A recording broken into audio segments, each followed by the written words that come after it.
Entonces, como hemos venido viendo anteriormente, el proceso de coloniaje ha sido un proceso de gran trascendencia en la vida que ha sido de Latinoamérica. Como les he mencionado, de igual forma es un proceso que por el momento todavía no se ha acabado. Esto lo podemos ver, como lo hemos dicho, o como yo les digo incluso a mis estudiantes, por ejemplo, cuando ellos están hablando de sus novias, por ahí nunca falta, pero ese negro feo te gustará.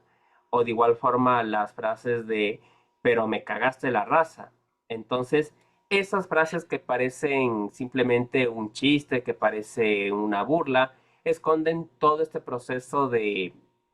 coloniaje, de creer que una etnia es mejor que la otra, o de igual forma buscar esta idea de una raza superior, que es una idea que nos metieron los españoles, pero que lamentablemente como latinos o como mestizos hemos aprendido tan bien que el proceso de racismo sigue muy presente en Latinoamérica, incluso cuando ya no tenemos las cadenas tal cual o las cadenas físicas de este proceso. Entonces, tanto para bien como para mal, el proceso de coloniaje y descoloniaje ha moldeado la identidad de América Latina y de igual forma es uno de los principales elementos de lo cual tiene dentro de su filosofía. En estos últimos años se han ido dando grandes pasos, por ejemplo, para tratar de buscar reducir este problema, porque eliminarlo creo que en la época en la que estamos, en cualquier punto del mundo, va a ser imposible el que no haya lamentablemente ideas racistas o ideas clasistas, pero se han hecho avances desde este punto de vista de la filosofía, especialmente en Latinoamérica. Entonces vamos a revisar algunos puntos. Entonces, dentro de lo que tiene que ver con la colonización que inicia en el siglo XV, específicamente en 1492, cuando llega Alexa, Cristóbal Colón a el Bluetooth. América, Buscando. eso No veo tener ningún dispositivo al que pueda conectarme. muy en cuenta Indica el dispositivo que quieres usar y asegúrate de que el Bluetooth esté activado. Si quieres configurar otro dispositivo, por favor, abre si me la app de razona, Alexa. si me ayuda con silenciando ya, genial, que no me permitía silenciarle ya. Comienza y no solo somete a los pueblos indígenas, sino tener muy en cuenta que lamentablemente para el pueblo africano esto también significó una gran desventaja porque el comercio de esclavos se exponenció de muy grande manera. Entonces, al tener básicamente todo un continente por explorar, por explotar, lamentablemente la, la esclavitud, tanto para los indígenas como para los pueblos africanos, fue enorme. Entonces, básicamente todo estaba este proceso a merced de estas potencias coloniales, donde se crearon estructuras e instituciones como tal que perpetuaron esta dependencia de América Latina. Y es aquí lo que se establece, por ejemplo, de lo que ocurrió en Estados Unidos o lo que ha ocurrido en Haití, que por parte de los imperios ingleses, franceses, holandeses, por parte de ellos nunca hubo la intención de buscar un progreso para América Latina o para América en general, sino que ellos únicamente vieron una fuente de riqueza que debía ser explotada y sacada lo mejor que pudiesen. Entonces, esta idea de que ellos venían como salvadores a traernos religión, a ayudarnos a que Dios nos permita entrar al reino de los cielos, es una completa mentira. Simplemente ellos vieron la oportunidad de esclavizar y de sacar recursos y lo hicieron en enormes medidas. Y es por eso de igual forma que, por ejemplo, América Latina está tan retrasada a lo que pueden ser las potencias mundiales. Y eso es una crítica que se les hace, que si las potencias mundiales realmente fueran éticas, por así decirlo, devolvieran el oro con el cual está construidas sus ciudades, con las que ellos han potenciado sus economías, pero esto obviamente no se lo va a hacer. Entonces, sí se habla mucho de este proceso. Como siguiente punto tenemos el proceso de independencia y descolonización a nivel político, que es en el siglo XIX, donde la región aprovecha toda la convulsión que existía en Europa, liderada por Napoleón Bonaparte y su proceso expansionista, Entonces, líderes militares como Simón Bolívar o José San Martín comienzan campañas militares para liberar las naciones latinoamericanas de la colonia española, pero teniendo muy en cuenta lo que les decía, esta idea de proceso independentista que nos vendieron en la escuela como película de superhéroes, que ellos se sacrificaron por el resto sin querer nada a cambio, eso solo existe en la mente de caricaturas, por así decirlo. Realmente lo que buscaban estas personas era tener el poder para sí mismos y como les he dicho, ¿cómo se evidencia esto? Se evidencia desde el simple punto en el que los indígenas no recibieron mejores tratos después de que acabó el coloniaje. Los afrodescendientes siguieron siendo esclavos. Las relaciones sociales fueron y siguieron siendo las mismas. Simplemente que en este caso los países o los nuevos países latinoamericanos ya no le respondían o no le debían responder absolutamente nada a España, sino que lo hacían a sus propios líderes criollos en sus propias regiones. Entonces, poder hablar que hubo realmente una descolonización o una independencia con estas características es básicamente un mito. Si hubiese habido independencia como tal, hubiese ocurrido lo que ocurrió en Francia, donde ya todos los hombres tenían los mismos derechos y nadie era más que nadie. Aquí en América Latina no ocurrió eso, siguieron habiendo los mestizos, perdón, los blancos, que eran los criollos, que ellos eran todo el poder y todo lo que queríamos, alcanzar todo lo bueno representado en la sociedad. Seguían los mestizos,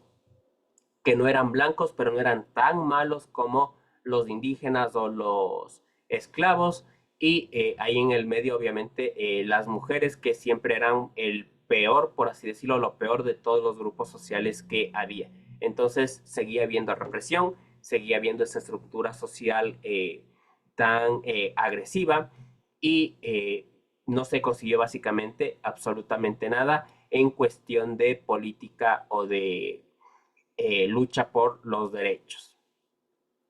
En lo que tiene que ver con el apartado cultural y social, es un proceso todavía mucho más lento. Como les decía, sigue permaneciendo en la mente de las personas esta idea de que si yo soy medio moreno, tengo que parecerme y vestirme como blanco, porque si me dicen a mí que soy negro, eso es un insulto. De igual forma, si me dicen que soy guapo, es porque tengo características blancas, porque soy súper alto, porque tengo ojos verdes, porque tengo la tez clara. Todavía nos cuesta identificar la belleza dentro de nuestras propias características, la razón por la cual existen cremas aclaradoras y son un negocio muy bueno. Entonces, mientras no cuestionemos estos propios puntos de vista, no vamos a hacer un gran proceso como tal.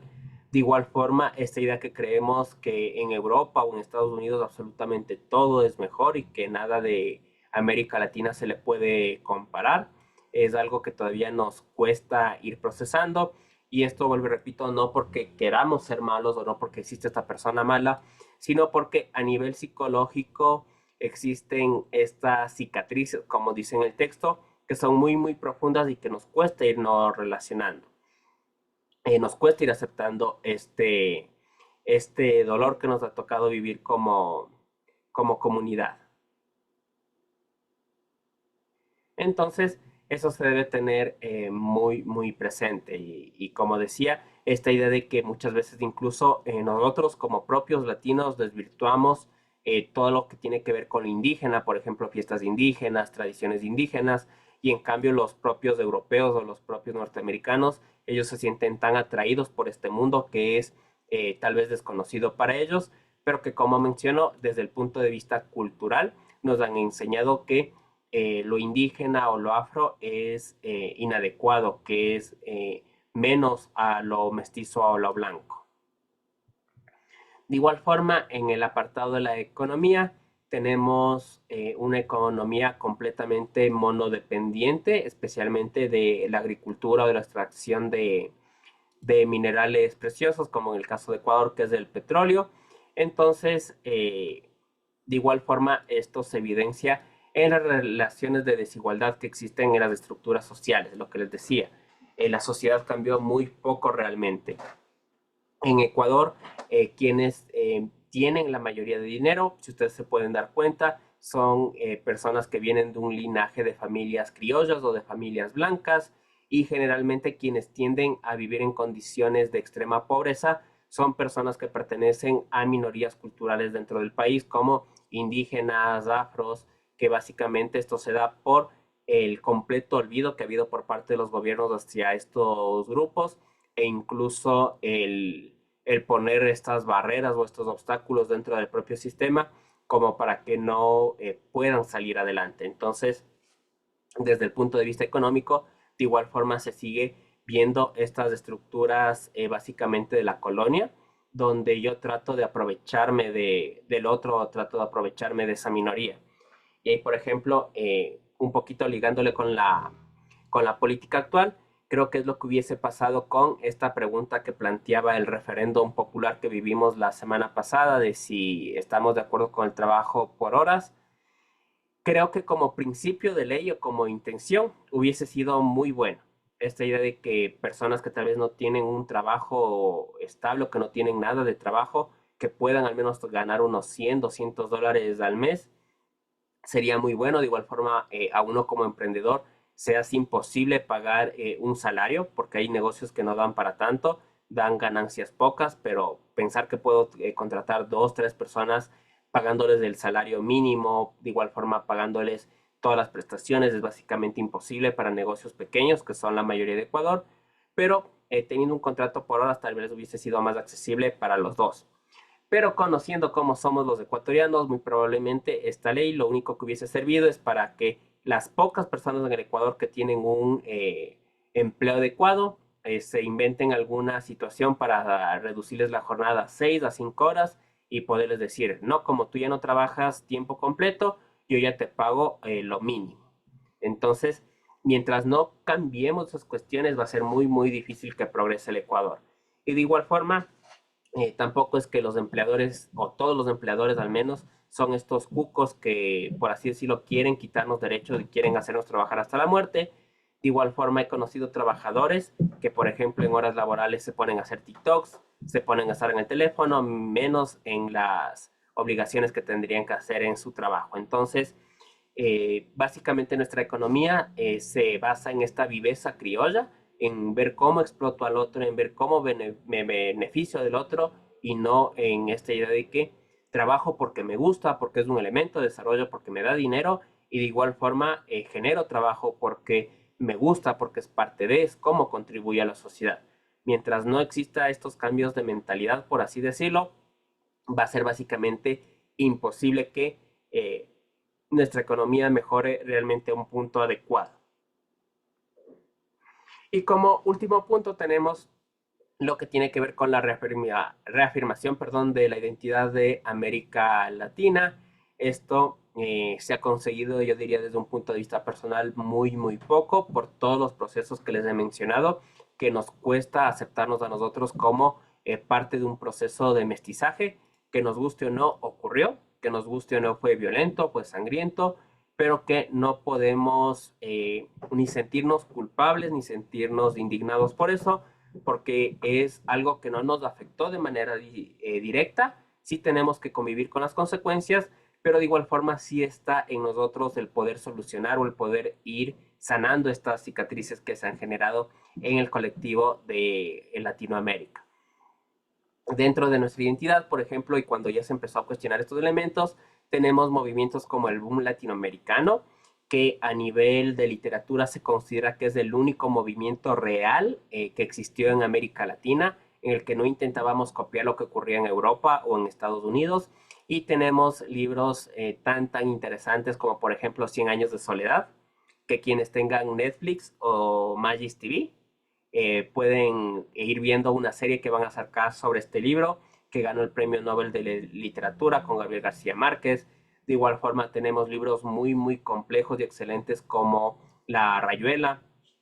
de escritores argentinos. De igual forma tenemos Pedro Páramo, tenemos un montón de libros que retrataban de manera excepcional las características de América Latina. De igual forma, se ha tratado de ir reivindicando la música, el arte y el cine, pero ha sido muy poco este proceso, vuelvo y repito, bajo la idea de que todo lo que es estadounidense, todo lo que es europeo es mejor y por ende apoyo eso y no lo propio. Entonces, para ir concluyendo, básicamente la descolonización es un proceso muy, muy complejo, es un proceso que nos va a durar todavía muchos años, yo dijese, porque a los latinoamericanos básicamente nos pueden engañar con politiquería, podemos creer en la pasada del huevo, en las malas de energías, en brujos, en la lectura de las cartas, de los caracoles, del tabaco, podemos creer en mil y un cosas, pero menos en estos procesos psicológicos de por qué actúo así, de por qué pienso así, y que, como les decía en algún punto, las personas que tienden a hacer chistes racistas, más que querer hacer un chiste, más que querer hacer un proceso de diversión, lo que terminan evidenciando es ese racismo oculto que todos tenemos, indistintamente, todos somos mayormente racistas o machistas porque es un proceso que ha estado muy, muy ligado a nuestro entorno. Entonces, lo importante antes que negar este proceso sería ir aceptando, reafirmándonos quiénes somos para ir curando esas heridas y en algún punto ya no hablar de esta dependencia que tenemos tanto a lo que fue el proceso de coloniaje. Y como decía, en algún punto llegar a esta idea donde todos somos iguales y no es que valgo más o valgo menos o yo no puedo estar con X y persona por mi identidad racial, por mi identidad cultural, por mi identidad de género, sino que seamos simplemente personas con características y que nos valoramos a partir de esas características. Entonces, esto nos va a generar el poder tener sociedades autónomas, que cada cual cuente su realidad, que cada cual tenga sus propias características y las valore desde ese punto. Pero como les menciono, va a ser un proceso muy largo, no por eso significa que no tenemos responsabilidad, sino que tenemos que empezar a cuestionarnos nuestras ideas.